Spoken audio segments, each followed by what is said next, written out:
Felicia From the Michaels, moment my you hear his princess, voice, you has know been entertaining there are audiences problems. with a unique Joey style Coco Diaz has of been rocking provocative humor comedy since the stages for 90s, all right? 15 years. With her You've tongue seen in him in cheek, films and she's been television, exploring but such his topics real as the patois, dynamics as of the he's fond to say, male-female are the relationships, stories from or his as we call past them here in and the his studio, chaotic dirty views on thoughts, life that will make and this the podcast proliferation a different of the beat. sensual Raw feminist. pain and She's a little passion is how firecracker Ruben rolled up, and that's why I described love this her, and that's Cuban-born why you're going to love New listening. So Jersey tune in, all right? animal.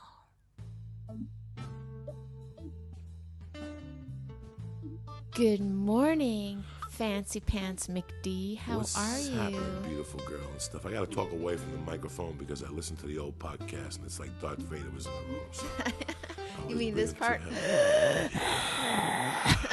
You know what that means? That means I'm paying attention to you, like I'm really into you when you're talking. So that's a good sign. I don't even breathe heavy when I talk to my wife. You know what I'm saying? Oh, I doubt Sometimes that. you talk with to you. that Welcome. beautiful wife of yours. Greetings to Beauty and the Beast. Well, how are you? What's happening with you? It's been a while. It's been a while because I've been out of town working. Yeah, you were in Vegas. The best time I had was with on the weekend. You remember a guy named Geechee Guy? Geechee Guy, not really. Yeah, he's this comic, and he has a room at the Hooters Casino. Okay. And now Hooters has its own casino. Right, yeah. And Robbie Slayton was doing it.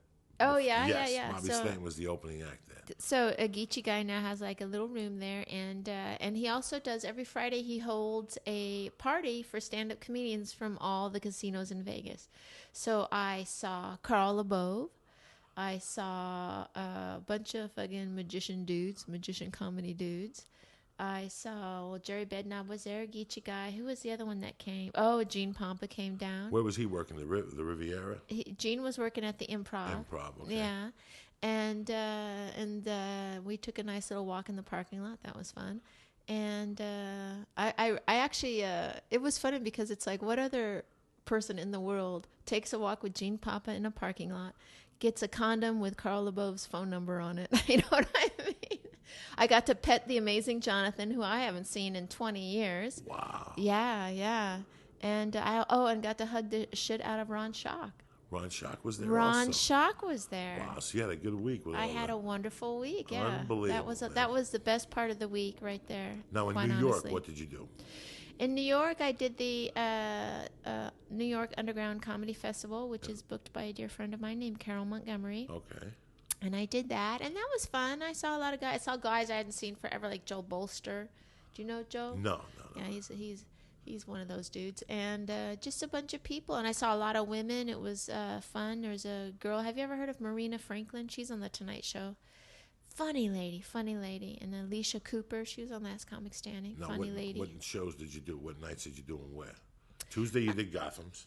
I did Gotham and Comic Strip, and then the next night I did like Comic Strip again in the Bleecker Street Theater, which I was kind of drunk. And Thursday night? I was a little drunk. And then, no, that was Wednesday night. And then Thursday night I just suffered with a hangover all day and went and had a couple lackluster sets because I was still hungover. And where'd you go Thursday night? Thursday night I went to the Comic Strip, and I went to a place in the Village called the Zinc Bar, which usually does jazz. They do a little bit of comedy. Very nice, man. So you got to do some sets. Did a lot of sets. Seen some people and shit. Yeah. Now we're back to fucking really rock out with Beauty and the Beast in Yes. September and October. I want to tell the Beauty and the Beast listeners I booked a date at Sal's Comedy Hall on 833 North La Brea for October 10th, 2010 at 10 o'clock. I'm going to do a CD taping and a Beauty and the Beast little fucking get-together party type deal. And the next day, fuck work because it's Columbus Day. That's how I roll. You understand me? Very nice. So 10, 10, 10 at 10. You follow me? If you can't remember that, you're a fucking momo. Let's break it down for these people. Yeah, don't be a momo. I have no idea what it is. I kind of know, but I don't really know. So if you're in the Los Angeles area that weekend for Labor Day, stop up. Tickets will be cheap. I think I'm going to keep them at $10. You know what I'm saying? Oh, Just very to, nice. And Very maybe nice. donate $2 to some cat shelter or something, and You know really what? keep it alive. I'm man. going to say also, if people come out to the show, I will do one of my comedy photos. Okay. A print, nicely framed, and we'll do a drawing for You're fucking one of the beautiful. prints. Who do you think you're going to print up? What? I think it's going to be Louis Black with David Tell at That's a Caesar's great picture. Palace. That's a great picture, So, so, yeah. we'll do a drawing for that if people come out, and we'll give them a signed print, and I'll pass out some of my new CDs that I have love it. See? coming out. And T-shirts. And T-shirts. And We'll pass T-shirts. out some Felicia Michael T-shirts. got T-shirts. If you Yes. smell the chest, it smells like blonde titties. It's tremendous. You know what I'm Do saying? blonde titties smell? I have no idea. I've always wondered. Yeah. I've always wondered. Like you always wonder when you see a bra on the floor. Like when you were growing up, should I smell it? Like I had an aunt that I would kind of sniff her bras. I would sniff her bras once in a while just to see. When you're 8 or 9, you're my- furious yeah. to see if titties smell. And titties just smell like they don't have a smell to them. But in your mind, when you're from like 0 to 12, titties smell like milk. I don't know what it is. Like when you smell a bra, it smells like milk. You know what I'm saying? In your mind, maybe they don't. Oh, Maybe I'm no, just fucked Joey. up. Who knows? Oh. When I was a kid, I'd go to Miami and I'd spend time with my aunt, and my aunt was fucking hot. My aunt was Right, like right. 5'11". She had jet black hair, and she had like little white things in her hair from like white marks, and she just looked gorgeous. She was a taller woman. Her name was Vivian Castrillon, and she had a hell of a body when I was a kid. And she was my aunt. I really loved her because she taught me how to do math. She taught me how to play the piano. She was very smart, but she was sexy, and my uncle wouldn't sleep in the same room with her.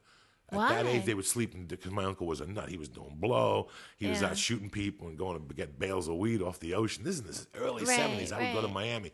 And since they knew how I grew, he knew how I grew up, he could be open with me. He couldn't be open with his kids about his drug use and shit. So at night, we'd wait. In those days, in the early 70s, the TV didn't run 24 hours like it does now. It would go to like 11:30. Then you'd hear, dun, dun, dun, dun, dun, dun. Television would end. Right, right. With this you had to get up at 12 in the morning, at 12 at night after Mission Impossible. And he'd go, you want to go for a ride? And we'd go over to this little milk thing in Miami. They have those little drive-up things. They've always had them. What where do you could mean? buy milk, all the essentials. You don't have to get out of your car. Since the 60s, they've been doing that in Miami. Oh, like a drive-through? Like a drive-through. You know, they have these still here in They California. have them here. They yeah, call them the- La Vaquita, the cow. Oh, yeah. And you get cigarettes, beer, ice cold beer in a bag, cigarettes, beer, chocolate milk, and a couple sodas. Just Right. like if you're in your journey. We'd go there, he'd get a couple beers, we'd go down to Miami, he'd get his boat. And I remember being like 8, we'd go out and we'd pull in the bales of weed. Shut and I wouldn't up. know what the fuck they were. I knew, but I didn't know. You were like, someone's Yeah. going to make some spaghetti with this Yeah, basil. with this shit. And we go back to his house in the garage, and he'd give me like $20. And the next morning we'd wake up, and it was like nothing happened. We'd go to work and do construction. Are you serious? He had a construction company with 20 guys. He'd build 5 houses on a block in like Southwest Miami in 100th and 130th Avenue. And it was like amazing. And every night he would make burgers or whatever. We'd go fishing in the afternoon, get fish, and then he'd cook them on the boat, bring all the kids back. We'd watch the Three Stooges. All the kids would go to bed like at 9 or 8. And he'd Right. let me hang with him till about 11. He'd smoke pot. And then about 12 o'clock after, dun, dun, dun, dun, we'd shoot down, get a beer. So how did he know where this weed was? They would call him and tell Yeah. him, he was part of like a little network, and he would just do. He was such an influence on me because I really couldn't tell my mom what I do in Miami. My mom would think I would go to Miami to hang with my cousins. That was my only really like blood cousins, and she would go. We'd go to baseball camp. We'd play the piano. She'd make us do 2 times 2 all morning for an hour. Right. It was a great. She really worked on her kids. But at night, I hung with him, and he would show me guns, and he would go pick up money. You know what I'm saying? He would Wow. introduce me to his girlfriends. So he had really 2 lives. And the thing why he was so tight with me was because in 1966, him and my dad used to get high. All right? They used to do heroin together. Oh, wow. So one night, and they used to sell heroin together in the 60s when there were 2 young kids from Cuba. And one night, my dad had a party for his birthday, and it was he was at home. He had something that Monday morning. And they called him at midnight, and they said, Manolo, who was my dad, is having a heart attack. And he really was. And he kept saying, you guys are fucking with me. What do you think, I'm 3? I'm not leaving. He'd hang up the phone. Well, the next day, he found out my dad died. So he always felt really guilty about it. So he was always very nice to me. He always went the extra mile. And he's the one that told me the real story. My mom always told me he died of a heart attack. He really died from doing a bump of pure heroin. And it just blew his fucking brains. wow. So he was real tight with my dad. So ever since my dad died, he felt he owed me. Right. So he was just really good to me. And then at the end, I fucked him. I fronted a kilo and never paid him in 1984. Of course you did. And then the Hurricane Andrew came, and I talked to him, and he was kind of upset. I didn't really front the kilo. He was mad at me because he found that I was selling coke. Right. And he goes, you can't sell coke if you come down and visit me. He goes, that's the last thing your family wanted. He goes, I don't mind you doing Had more. he gotten pretty straight at? No. He had just gotten out of prison. I would go down there every summer. And in 76, they came to his door one day, and they accused him of murder from the early 60s or something. Because he used to come to California and pick up weed in a trailer and bury it under the trailer and bring his kids with him. And he'd just have his kids and the wife, like they were cooking hot dogs, the all-American Cuban family, you know, and he would have weed buried under the truck, and he'd go to Miami and New York. When we was a kid, they visited us in New York every summer. That's what they were doing. They were bringing weed. Like in December, they would come to New York, and in July, we would go down there. Wow. So it was that tight of a family. I think everyone should rethink when their family comes to visit what the real reason for the visit is. Oh, this is the real reason. You know, I could tell him and my mom and my dad would stay up for a day, so I knew they were partying. Right. You know? Vivian always had the kids. But in 76, they accused him of murder or whatever. He had a long trial, and it was weird because that's why I never understood drug dealing and that stuff, because at his peak of his life, at 50-fucking-6, they come knock on your door for something you did when you were 35. And he had to give up everything and go to a federal prison in Atlanta, and he was there. And while he did that, his family had to move into a 2-bedroom fucking apartment and like live off nothing. And then he got out of jail, and he did some more shit. He was right back in business, and I went down there to visit him in '84. But '84 was the height of cocaine, so I would lie. I would tell him that I was coming down to visit him, but what I was really doing would bring the coke back to New York. It's full circle at that point. And he found out, and he was really hurt. He was like, "I can't believe you would do that." He goes, "And besides, I have it here." You know, like, he was really pissed. He's like, "You're doing that. Besides, I have the coke here in my house. You're not even helping me. Like, if you were saying to me, listen, I got a connection in the East Coast," he goes, "You cut me out." Like, he was really hurt in his heart. It's a really weird story. And I called him after Hurricane Andrew in '91 and told him that I named my daughter after his daughter, and he wasn't buying it. And the next thing I know, he died, so I never really had my... And his wife was really upset with me. I think Vivian, because his wife really thought I could be an attorney. She was pushing me to be like a smart guy. Right. You are a smart guy, Joey. Yeah, I know, but fuck like that. I didn't think I was book smart like that. The daughter was brilliant. She played the piano, and the kid had some problems, but I guess he's got it together now. I've befriended them on Facebook, but I think that life was too hard. Like my mother was Jacqueline's godmother, and when you're Cuban and when you're Catholic, that's really big. That means if anything should happen to that person, you take over, no questions asked. You have to pick that kid up, and like she would come and spend summers. She was pretty hot too, but I could see in her note that she wrote back to me that we were done. Like they didn't want to really even. That was a hard part for them. Oh, I'm sure. You know, they came from this decent family, and meanwhile, their father was fucking shooting people and selling drugs, but it was really interesting. My summers down there. I want to thank people at home for sending me all the notes and WebMDs on fainting. Oh, really? Oh my God! I got great things on Twitter. I got a couple things on my.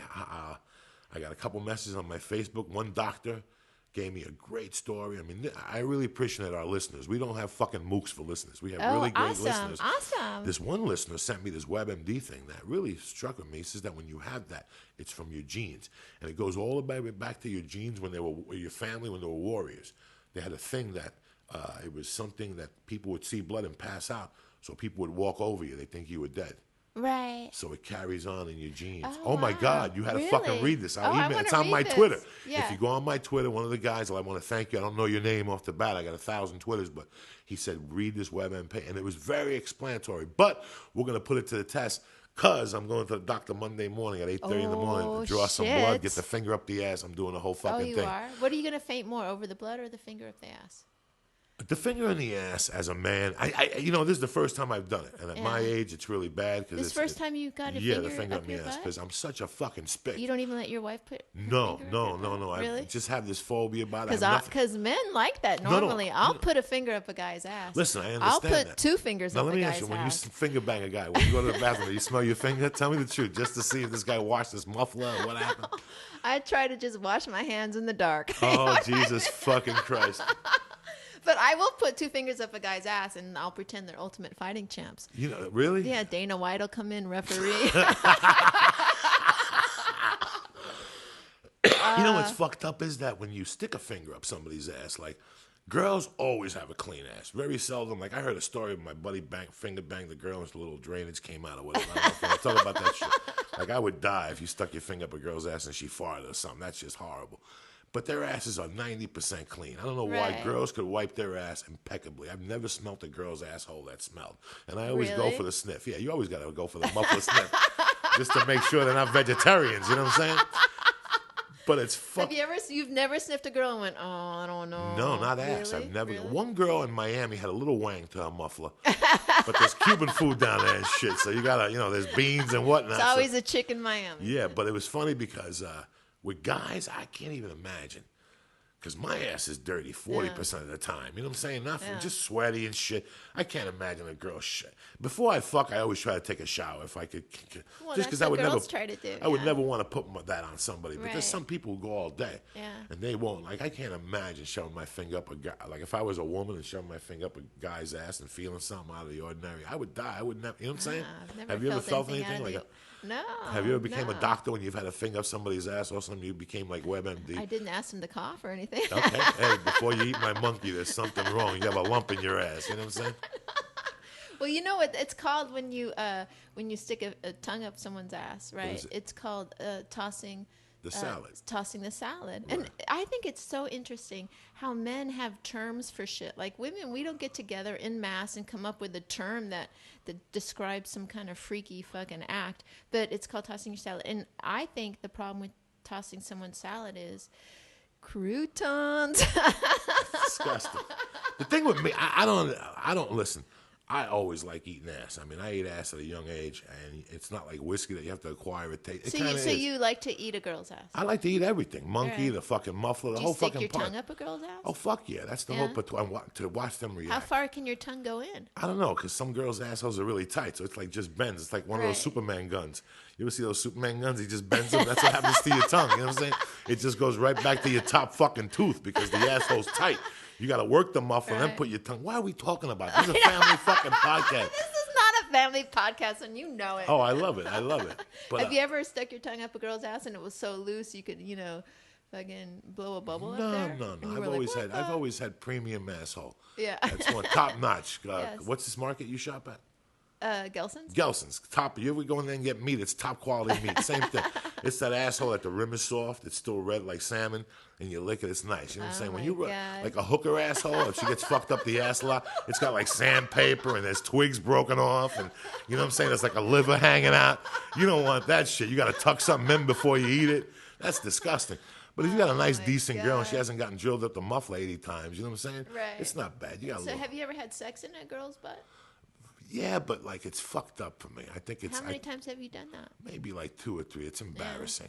Yeah. What's embarrassing about it? Like I don't know, because it's very seldom that you meet a woman and she says, just fuck me up the ass. You always have to work the ass. It's like starting a date all over again.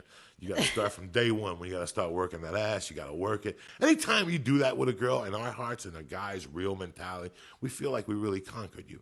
It's really weird, There's just little psychological things in bed that guys do. And tell me, you know what it's like. I don't, because I know you're a fucking animal yourself. But you know what I'm saying? that's the one thing You're that a conqueror yourself. I am not going to let anybody anywhere near that part of my body. Oh, your little muffler. Yeah. Not even a finger in your muffler when the party started? No. When they're eating your monkey, nothing? Not even a little finger in your If they muffler? want to, let Tickle the it tongue outside take a fucking stroll, why not? No Q-tip But- in the monkey to torture but you with the Q-tip? Nothing. No. That is closed for construction or All right. something. Hey, I'm just man. not that. I never really I've just thought of never it been that that much either. drunk enough to be like, you know what, you need to fuck me in the ass. I just think it's, like really, like it just seems to me the pussy is such prime meat. meat. Why would you want to go in the butt? You want to do weird things to the butt, though. Like when you look at the butt from behind, sometimes it's fucking... Like I love looking at a woman's monkey and ass from behind. That's the whole part. Oh, If that don't look good, when they're bent over and that ass is a little elevated up, that's fucking real art. Like all these people, look at museums and shit. Oh my God. What is about this if a girl telling you? has a hairy butt? I don't give a fuck. Really? You just part that hair like when you're in Australia. You know what I'm saying? Just part that little fucking afro and tell Tito to move over. You know what I'm saying? Oh my God, thank you if you're still tuned in to us for listening to Beauty and the Beast. The Beast. We're dropping some knowledge on you today. Mufflers, vacations. We'll be back in a few minutes. Let's take a breather here and calm this down before Felicia passes out. Let's hope my children never listen to this. Any emails on your asshole, send them to beautyandthebeastpodcast@gmail.com. Right. All right, we'll be right back. Stay black. I just want to say that women at the airport who walk really slow and have pink luggage should be sterilized. You know what I mean? That's all I want to say. There's just a new breed of women out there that is taking Yeah. over. We're back. Hey. Beauty and the Beast podcast. Joey Diaz, Felicia Michaels. Felicia Michaels. You How sexy are animal. you? You look very beautiful today. Your hair. Oh. You look like one of those Weller Boston girls lately. Your You hair are is so so blonde sweet. and beautiful. You are so sweet. I wish you guys were here to see what I'm looking at. A lot of times you hear me breathing heavy. That's because I'm in awe of fucking Felicia. And I breathe heavy, but I don't get hard-ons. That's how much I like it. You know what I'm saying? Yeah, I know. We like each Yeah, other I that love way, you to death. right? Yeah. That's the whole thing. You know what I'm saying? It's really weird when you're friends with a woman, and you're friends with a woman. That is the weirdest thing in your heart. And for me, it's easy being like a fucking what? Because I was raised by women. Right. And when you're raised by women, you understand them a little more. Like the biggest thrills in my life as a child was when my mom would get together with her crazy girlfriends. And girls do the craziest things with them by themselves. They were women. They play cards. They talk about sucking dick. They gamble. They do blow. They talk about flowers. But you know that's not the normal woman, right? No, that's not the normal. But it's so weird when you see women. I remember I would sit there and watch them try on dresses. And they'd say, "What do you think?" And even then, my mom was like, "I like this little motherfucker. He likes women. Look how he looks at her." Right. And then I would say little things like, when your boys say little things to you about women, "Oh my God, she has such nice hair." You're like, "Yeah, at least you're looking at girls. All right." No, and I have one of those. I have a little boy that I used to take him to Victoria's Secrets, and he would make the women uncomfortable. They'd be picking up bras, and he'd be like, "Oh yeah, pick that bra up." Oh really? Yeah. and then yeah. Yeah, I can tell. He's I yeah. know. And it's just like, oh my God. And I would feel like I was participating in a sexual crime. It's just like I can't take him in there, you know? It's really weird. As a guy, I'm really excited to see what your boys turn out like. And I could tell. It doesn't need to be a fortune teller. First off, they're fucking handsome. I got some good looking boys. And they got personalities. Yeah. And I could just see these guys running this shit up here. Yeah. Running it. I'm already prepared to see them in the paper for football. It's weird. Yeah. And you could see it already. Their personalities, they're outgoing. No, they're good boys. They're good. They're very good boys. I'm very lucky. I like being a mom. Being a mom is fucking awesome, you know? Is it really? Yeah. You're it. If everyone else fucks off, you still have to be it. And not everyone's meant to do that. You know what I mean? But 95% of women are just great with it. And they just... Oh, yeah. And they but just you feel adjust, bad. you You know? feel bad because, you know what? Children are hard. Children are really hard. And to be the one responsible for them, ultimately, like I'm ultimately responsible if my kids grow up to be men that ever hit a woman. That's my responsibility because I did something wrong. Like that scares the shit out of you, you know? Yeah, and it's weird. That's a double-sided coin right there. You really take responsibility for your kids, but you really can't because a lot of things happen, especially in this society. Oh, absolutely. In this society, yeah. a lot of things happen that, last night I went to the carnival with my wife, and I got to tell you, I seen these 15-year-old girls, and this is the only way I could put it, people at home, and don't turn this off. These 15-year-old girls are ready to fuck. They're going out with the mentality that they're ready to fuck. I seen two girls last night with hot pants and the cut-off T-shirts, and these little two girls, they don't even know. Like I said, I looked at my wife and I go, these two girls don't even know what a life that. Why are they trying to force? Why are they trying to speed their demise? Right. Do you know what I'm saying? Yeah. Be 15. Fucking go play with a Barbie. Go hang out. But these two 15-year-old girls, whose fault is that? Is that the parents' fault? No. It's because these kids watch these fucking Kardashian sisters, and they see these fucking Britney Spears and these, the other one, Paris Hilton. There's a girl in my friend's kids that supposedly she made a sex tape. My friend was telling me on the phone 2 weeks ago, a kid in the high school, they found a sex tape. She's a fucking sophomore in high school, guy. Yeah. That's the shit you don't think about till you're like 20 or 22 or something. But here's the thing. Look, no, you can't take blame for that as a parent. I agree that society is teaching girls now. Like, it used to be like if you were the whore, no one liked you, or if you were the slut. And now it's like you have to kind of be that way, you know? It's a weird thing, for sure. No. It's damn if you do and it's damn if you don't. It's the way it's been since the history of man. But here's the thing, too. Some girls are just more sexual than other girls. Yeah, that's true, too. You know what I mean? Like, when I was a little girl, I used to look at my dad's Playboys. Oh, yeah. No. We all do. In the closet, I'd be like, look at this bitch. I was sexual, but I couldn't blame it on my mom. It takes a village to raise a child. Yeah. That's what a lot of people have forgotten. We don't have those villages no more. Right. You go on your street here, there's no moms with their kids out there. There's no moms that'll say, hey, leave your kids out here. I'm watching. Go Right. inside and read your book or whatever you were doing. That doesn't exist You anymore. can't do that anymore. You know, there's no Yeah. kids out in the street playing stickball when I drive or breaking Mr. Martini's window. When I was a kid, from the time I was 5 in New York City till I was 15, I was out of the house at 9 a.m. Right. And you played basketball, and you played yeah, football, and you yeah. played baseball. Then you threw rocks at the old man, and he chased you for an hour. And then you went home and changed and went back No, out. I remember. Yeah, you went home fucking filthy.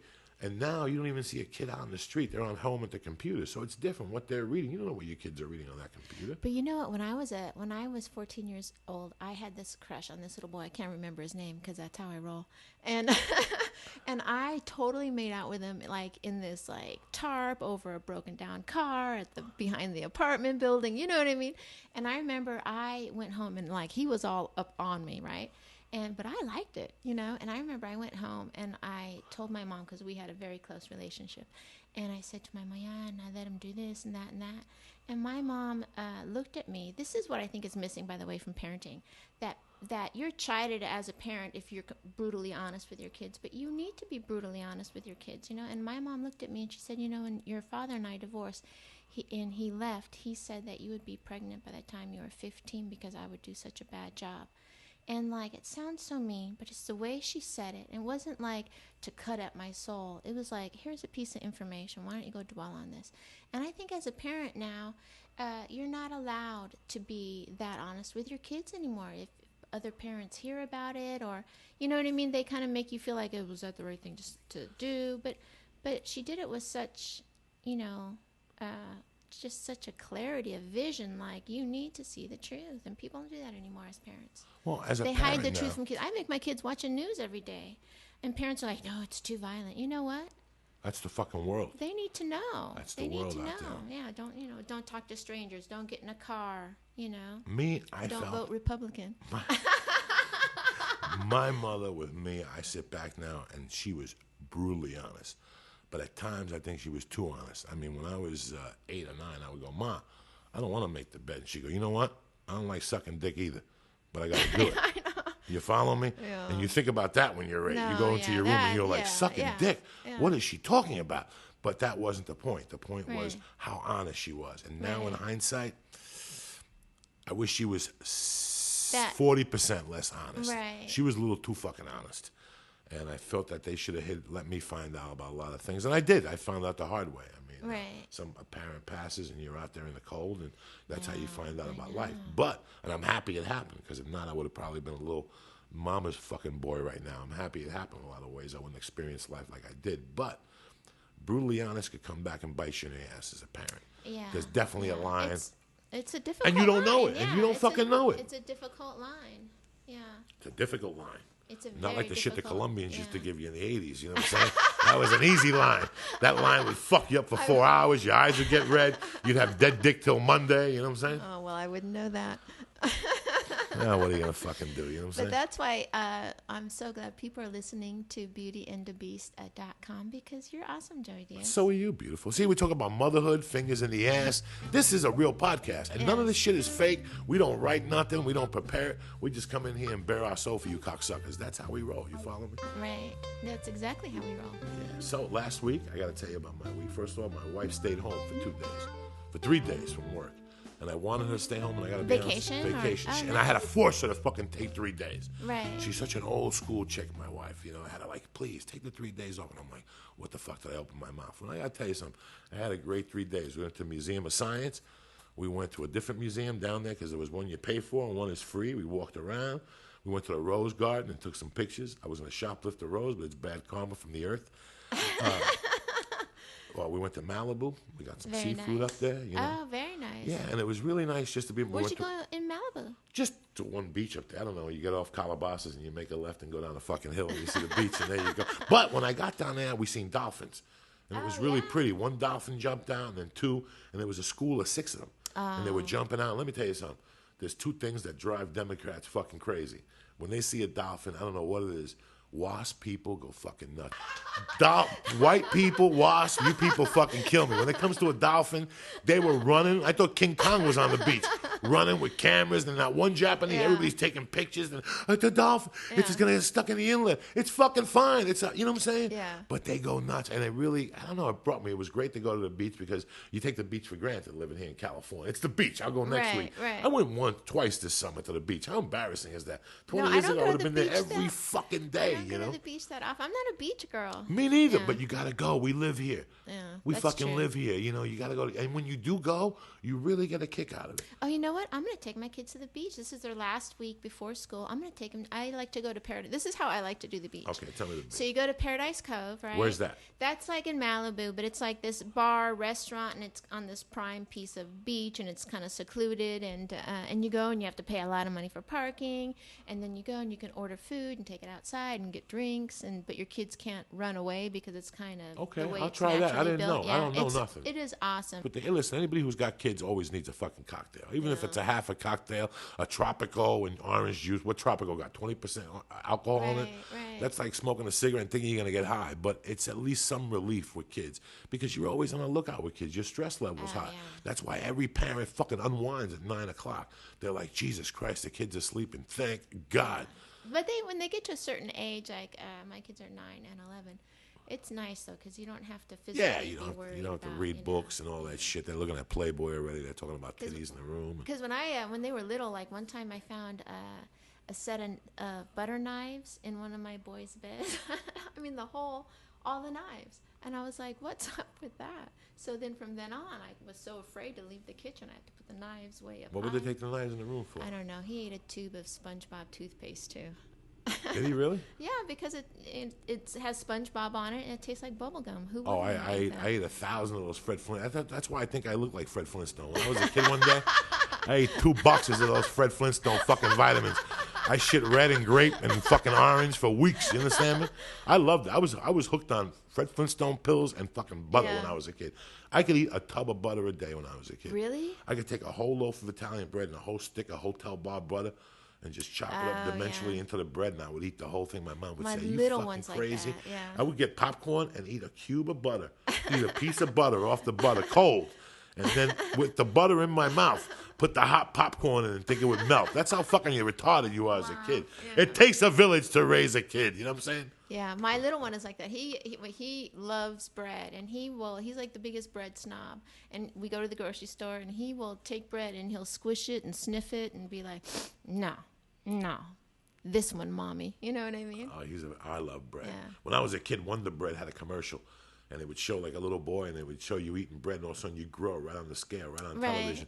So for a week, I ate fucking bread every meal, 2 loaves every day, Wonderbread. I couldn't shit for 4 fucking days. I remember being on that school bus, and I farted, and people were running off the bus, and I couldn't tell nobody. I think I didn't shit for 6 days. I was so constipated from Wonderbread. The only thing that grew was my stomach and my asshole. That's the only thing that fucking grew. I ate 6 loaves of bread in like 4 days.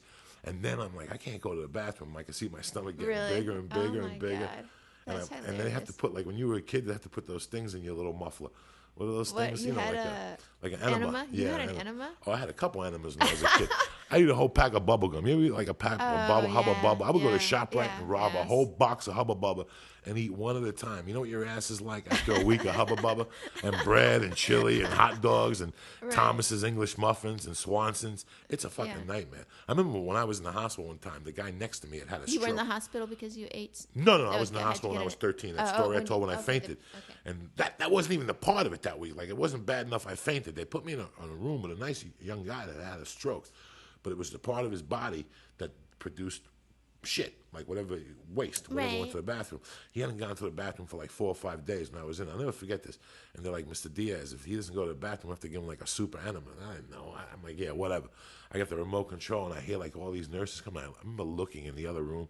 You know those big cork guns? You know those guns your kid have? That was the size of the enema with a hose connected to it.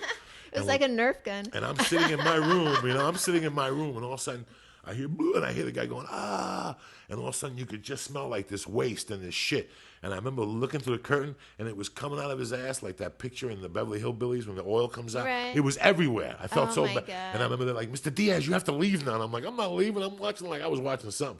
But it smelled so bad. This poor guy, he was paralyzed, but a fucking cork gun full of hot water in your muffler.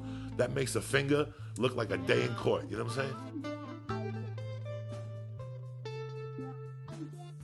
Please email us if you have ideas. We've got a lot of emails, and I'm really happy Yeah, that you people yeah. have reached out to us, and they've been very positive, and thank you Yes, for listening. Thank you very much for that. We certainly appreciate that. And once again, if you would like to send ideas, send it to beautyandthebeastpodcast@gmail.com. I finally memorized the address. And take your time, you know what I'm saying? Take your time, think of something good, because that's what like I said, this is only our fourth or fifth podcast. This is going to be our fourth podcast, whatever, and we're both learning too. Yeah. You know, there's some things we might say that you don't like, so if you can't take a joke, take a taxi. We're here for you. Sometimes I don't know how to turn off the reverb. Yeah, you know, that you get me breathing all heavy and shit like that. But you know what? We're learning. So please bear with us. And we love you. Like we said, send all your replies or any ideas you may have, any questions for Felicia. If you want to take Felicia on a date, send anything. Naked pictures. Felicia loves naked pictures. You know, as long as you take a naked picture with a Beauty and the Beast podcast thing over your chest, we'll fucking put it on our website. That's how we roll pictures, you know what I'm saying? And if it's a good picture, I'll even show you one of my nuts with BB on my nuts and a beast on the helmet. How's that for you people? You know what I'm saying? Felicia, some last words for these beautiful Beauty and the Beast listeners. Thank you for supporting us and listening to our podcast. We really appreciate it. Thank you. I love you, cocksuckers. Stay black, and we'll talk to you next week. Yourself.